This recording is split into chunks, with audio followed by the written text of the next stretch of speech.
একবার একটি হারিসা নামক সাপ কান্না করতে করতে মূসা নবীকে বলছে, হে নবী, আপনি একটু আল্লাহ তাআলার কাছে দরখাস্ত করুন, আপনি আল্লাহর কাছে একটু দোয়া করুন, যাতে আখিরি নবীর কাছে আমি ক্ষমা না চাওয়া পর্যন্ত, আমার নবীর সাথে আমি সাক্ষাৎ না করা পর্যন্ত আমার যেন হায়াত বৃদ্ধি করে দেওয়া হয়।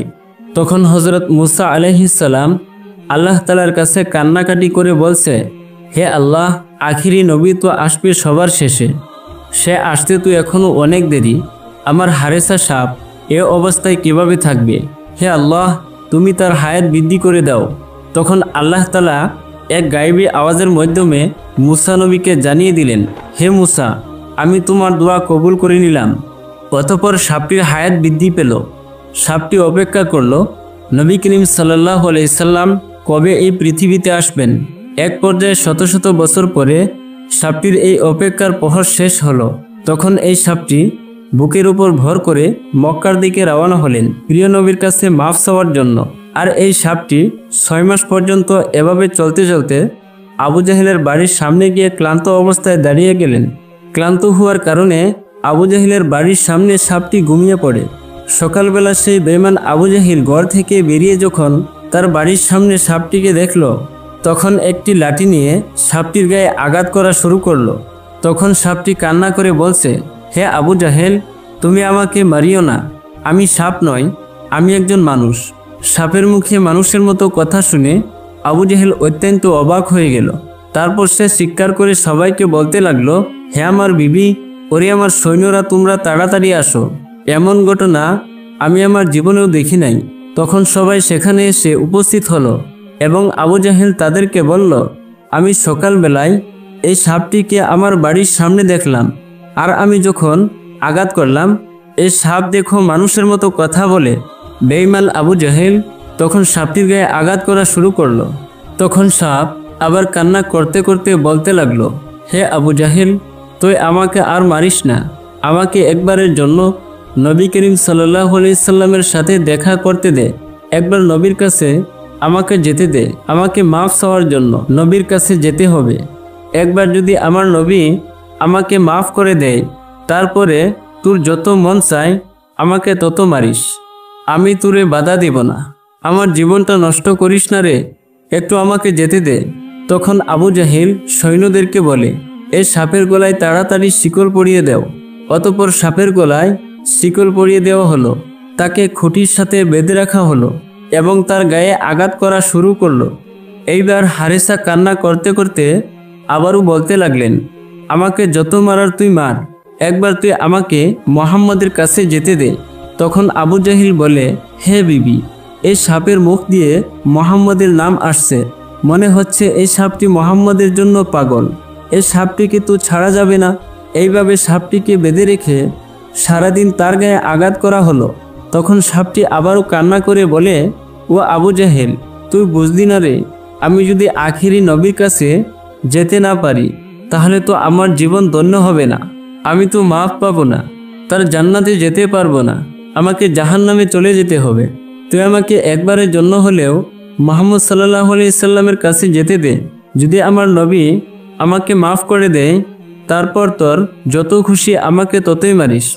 তখন বেঈমান আবু জাহেল বলছে, তুই কথা বলিস না, তোকে মুহাম্মদ পাঠিয়েছে, কারণ বর্তমানে তার সাথে আমার ঝামেলা চলছে, তাই তোকে পাঠিয়েছে আমার ক্ষতি করার জন্য। সারাদিন সারা রাত সাপটিকে মারার পরের দিন সকালবেলা আবার সাপটিকে মারতে শুরু করলো।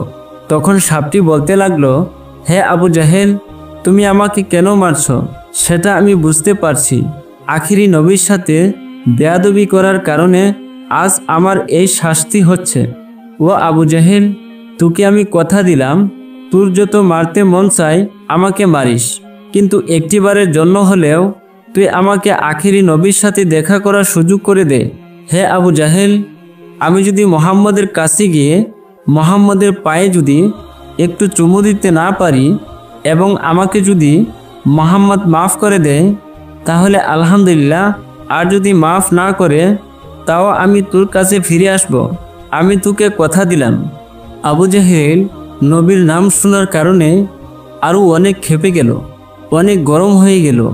সাপটিকে মারতে মারতে তখন আবু জাহেল তার বিবিকে বলল, হে বিবি, তুমি আমার ঘর থেকে আমার লোহার চাবুকটা নিয়ে আসো। তখন সাপটিকে আবু জাহেল চাবুক মারতে মারতে এবার সাপের লেজের অংশটি কেটে ফেলল। তারপর আবু জাহেল তার বিবিকে বলল, হে আমার বিবি, তুমি আমার ঘরে গিয়ে লবণ নিয়ে আসো।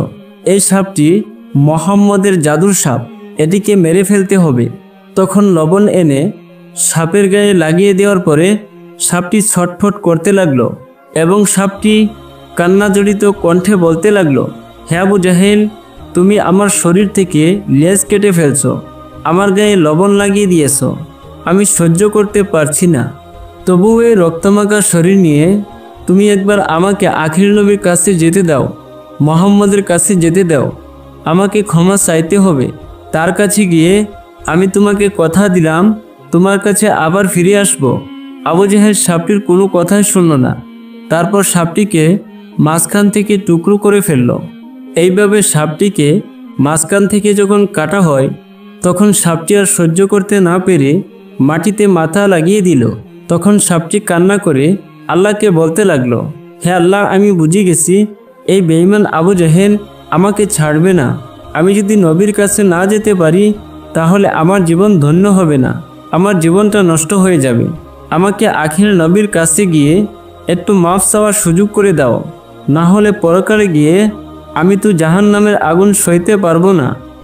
হে আল্লাহ, তুমি যত শাস্তি দেওয়ার আমাকে এই দুনিয়াতে দাও। অতঃপর একটি পর্যায়ে গিয়ে সাপটিকে মেরে ফেলা হলো। পুরোপুরি মেরে ফেলার পর আবু জাহেল তার বিবিকে বলছে, এটি তো মোহাম্মদের সাপ, এটি মোহাম্মদের জাদুর সাপ, এটি পুনরায় আবার জীবিত হয়ে যেতে পারে। এই সাপটিকে আগুনে পোড়ানো হবে। এটিকে যদি আগুনে পুড়িয়ে দেই তাহলে এটি আর বাঁচতে পারবে না। অতঃপর সাপটিকে আগুনে পোড়াতে লাগলো। যখন সাপটি পুড়তে পুড়তে আগুনে পুরো ছাই হয়ে গেল, সেই ছাইগুলোকে একটি পাতিলে নিল এবং পাতিলটির মুখ বন্ধ করে দেওয়া হলো। এইবার আবু জাহেল তার বিবিকে বলছে, হে বিবি, আমরা তো মোহাম্মদের জাদুর সাপটি পুড়িয়ে ফেলেছি। এবার মোহাম্মদকে গিয়ে পরীক্ষা করব, দেখব তার জাদুর বিদ্যা কতটুকু রয়েছে। তাকে গিয়ে আমরা বলবো এই পাতিলের ভিতরে কি রয়েছে। অতঃপর বেঈমান আবু জাহেল মহল্লাতে ঘুরে ঘুরে মহল্লাবাসীকে বলছে, তোমরা কি দেখবে? এই দেখো, মোহাম্মদ আমাকে মারার জন্য তার জাদুর সাপ পাঠিয়ে দিয়েছে।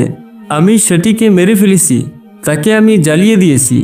এখন সেই বেঈমান আবু জাহেল মহল্লাতে ঘুরে ঘুরে মহল্লাবাসীকে বলছে, এই যে দেখো, আমি মোহাম্মদের জাদুর সাপ মেরে ফেলেছি, মোহাম্মদের জাদুকে আমি শেষ করে দিয়েছি। এইসব বলে আবু জাহেল মহল্লাবাসীকে বোঝাতে চাইছে যে মোহাম্মদের চাইতে আমার ক্ষমতা বেশি। নাউজুবিল্লাহ। তখন আবু জাহেল তার সন্তানদেরকে বলছে, চলো আমরা এই সাপটিকে নিয়ে মোহাম্মদের কাছে যাব এবং বলবো এই পাতিলের ভিতর কি রয়েছে। সে যদি বলতে পারে তাহলে ভালো, আর যদি বলতে না পারে তাহলে আমরা তাকেও পিটিয়ে মেরে ফেলব এবং তাকেও জ্বালিয়ে দিব। অতঃপর সেই বেঈমান আবু জাহেল তার সৈন্যদেরকে নিয়ে আখিরি নবী হজরত মুহাম্মদ সাল্লাল্লাহু আলাইহি সাল্লামের বাড়িতে উপস্থিত হলো এবং তাকে ডাকতে থাকলো, হে মোহাম্মদ, এদিকে আসো এবং দেখো আমি তোমার জন্য কি নিয়ে এসেছি। তখন বিশ্বনবী ঘর থেকে বেরিয়ে এসে আবু জাহেলকে দেখলো এবং তার হাতে একটি পাতিল দেখলো। তখন আবু জাহেল বলতে লাগলো, হে মোহাম্মদ, আমার এই পাতিলের ভিতরে কি রয়েছে? তুমি যদি বলতে পারো তাহলে আমি কালমা পড়ে মুসলমান হয়ে যাব, আর যদি বলতে না পারো তাহলে আমরা যে শাস্তি দেব সেটা তোমাকে মাথা পেতে নিতে হবে। তখন বিশ্বনবী বললেন, আমি যদি বলি এই পাতিলের ভিতরে কি রয়েছে তাহলে তুমি কি কালমা পড়ে মুসলমান হবে? তখন আবু জাহেল বলতে লাগলো, তুমি যদি বলতে পারো এই পাতিলের ভিতরে কি রয়েছে তখন আমি কালমা পড়ে মুসলমান হয়ে যাব, আর যদি বলতে না পারো তাহলে আমরা যে শাস্তি দেব সেটি তোমাকে মাথা পেতে নিতে হবে। তখন বিশ্বনবী বললেন, হে আবু জাহেল, তোমার পাতিলের ভিতর কি রয়েছে সেটা আমি না বলে যদি এই পাতিলের ভিতরে যে জিনিসটা রয়েছে সে জিনিসের মুখে বলে তাহলে কি হবে? তখন আবু জাহেল বলতে লাগলো, তাহলে তো অনেক ভালোই হয়, ঘটনাটা আরও অনেক বেশি পরিষ্কার হয়ে যাবে। যদি এই পাতিলের ভিতরে কী রয়েছে সে যদি নিজেই বলতে পারে, নিজের মুখ দিয়ে যদি সে স্বীকারোক্তি করতে পারে, তাহলে তো আর কোনো সমস্যাই নেই, আর আমি কালমা পড়ে তখন মুসলমান হয়ে যাব। আর যদি পাতিলের ভিতরে কি আছে সেটা যদি কথা বলতে না পারে, তাহলে আমরা যে শাস্তি তোমাকে দেব সেটা তোমাকে মেনে নিতে হবে। বিশ্বনবী তখন বললেন, ঠিক আছে, আমি তোমার চ্যালেঞ্জ গ্রহণ করলাম। পাতিলের ভিতরে কি আছে সেটা যদি কথা বলতে না পারে, তাহলে তোমরা যে শাস্তি দেবে সেটা আমি মাথা পেতে নিব। অতঃপর আবু জাহেল সবাইকে বলছে, হে মহল্লাবাসীরা, তোমরা সকলেই শোনো, মুহাম্মদ বলছে এই পাতিলের ভিতরে কি রয়েছে সেটি নিজের মুখেই সে বলবে, আর যদি না বলতে পারে তাহলে আমরা মুহাম্মদকে যে শাস্তি দেব সেটি সে মাথা পেতে নেবে। সুতরাং তোমরা সকলেই সাক্ষী থাকো। অতঃপর বিশ্বনবী এবং আবু জাহেলের লোক সবাই মিলে বড় একটি মাঠের ভিতরে জড়ো হলো। চারিদিকে মানুষ রয়েছে, আর মাঠের মাঝখানে বিশ্বনবী এবং আবু জাহেল রয়েছে। হযরত মুহাম্মদ সাল্লাল্লাহু আলাইহি সাল্লাম তখন পাতিলের দিকে তাকিয়ে তার শাহাদাত আঙ্গুলটি ইশারা করে বলতে লাগলো, কে তুমি? আল্লাহর হুকুমে তুমি কথা বলা শুরু করো। তখন আল্লাহ তাআলা জিবরাইল আলাইহিস সালামকে ডেকে বলছে, হে জিবরাইল, তুমি দেখো আমার বন্ধু সে পাতিলের দিকে ইশারা করছে। আমার বন্ধু নবী যখন পাতিলের দিকে ইশারা করবে তখন তুমি সাথে সাথে সাপটিকে পুনরায় আবার জীবিত করে দিবে। আল্লাহর এই হুকুম পেয়ে হযরত জিবরাইল আলাইহিস সালাম সাপটিকে পাতিলের ভিতরে জীবিত করে দিলেন। অতঃপর বিশ্বনবী তার শাহাদাত আঙ্গুলটি পাতিলের দিকে দেখিয়ে বলতে লাগলো, কে তুমি? তুমি আল্লাহর হুকুমে কথা বলা শুরু করো। এবার সাপটি বলতে লাগলো কান্না কান্না সুরে। সাপটি বলা শুরু করলো, নবী গো, আমি হলাম মুসা নবীর উম্মত, আমার নাম হচ্ছে হারেসা।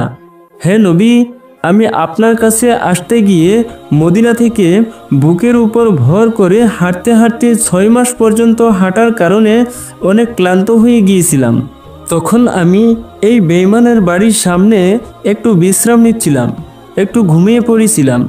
এই বেঈমান আবু জাহেল সকালবেলা আমাকে দেখার পর আমাকে বেঁধে অনেক মেরেছিল।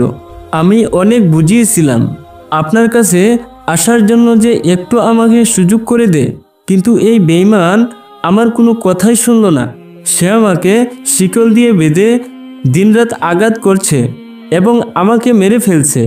একটি পর্যায়ে সে আমাকে জ্বালিয়ে দিয়ে ছাই করে সেই ছাইগুলো এই পাতিলের মাধ্যমে ঢুকিয়ে রেখেছে।